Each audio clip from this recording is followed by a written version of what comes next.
use the characters you use and what the actual team is. So first things first, let's talk about Ragnar. It's a lot of info. I'll cover all of it. It's super simple.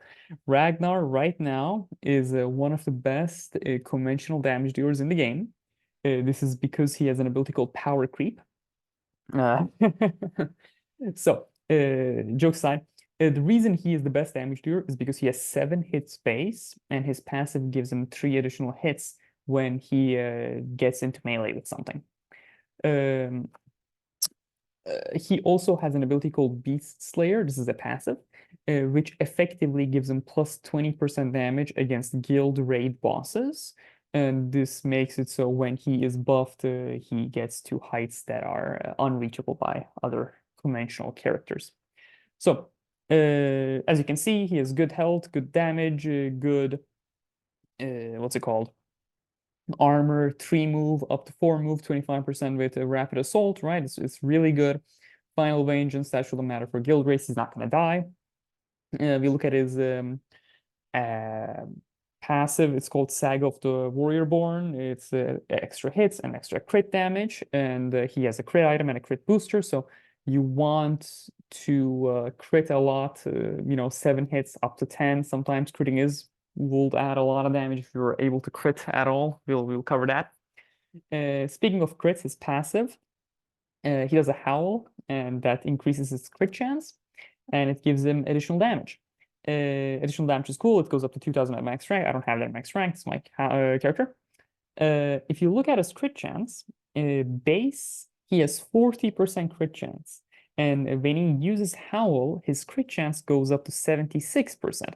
Now, that's a lot of crit chance. The first character that comes to mind when you think of crit is Athena. Athena's passive makes it so friendly units do 400 more damage, and if they have a crit chance, increased by 20%. Now, if you go back and think about it, 76% crit chance plus a 20% crit chance is 96% crit chance on Ragnar. That is insane. You're probably going to crit like once at least. Like, let's be honest. Personally, I never crit. I'm just that good. The game has to weigh me down with a million chains because I'm just simply that good. Athena's a good buffer. Crit chance is essentially the only reason we need her. If she didn't have the crit chance, we won't be taking her. Other than that, we get 2 other boosters, Eldryon and Calgar. The reason we do this is because Eldryon gives a 900 damage boost. Calgar gives a 1300 damage boost because Ragnar Blackmane is Imperial. Athena gives a 400 damage boost. Athena's crit is also conditional, as you know. So if we add all of these together, that is 2,600 additional damage on every hit that Ragnar does on top of his 1,200. Plus, we take into account 20% he has, plus crits that are gonna do somewhere around plus 2,000 damage per crit. It adds up quite a bit. That's why the team you take is 3 buffers and Ragnar.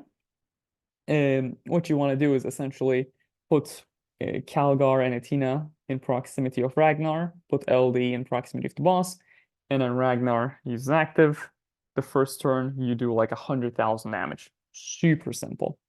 Other turns, you do less damage because you don't have Howl, you don't have the plus 3 hits. But you can complement the build, the comp with other characters. Personally, I like using Beltor. I don't have Anchi built. Instead, you can use Anchi as well. Anchi has 5 hits. He's only melee 2, so Ragnar does buff him. He also Anchi, that is. He also recharges Ragnar active ability, which makes it so Ragnar can get the crazy crit chance again.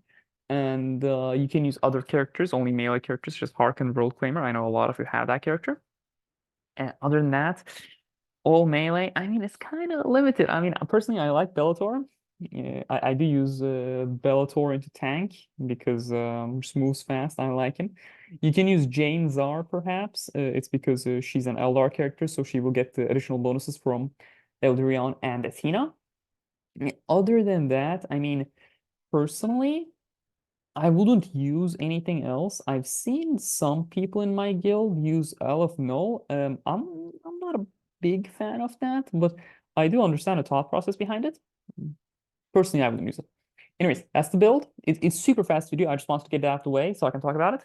I don't think this is as deep as the Neurotrope team because this is essentially Unga Bunga Ultra Charge Ragnar team. So, anyways, thank you very much for watching the video. And oh, here's my join code, not join code, refer friend code. I forgot it the last video, so you should enter it 2 times because I'm just that good. I'm just the best content creator there is. Just. Anyways, jokes aside, thank you very much for watching. Have a good day and stay safe.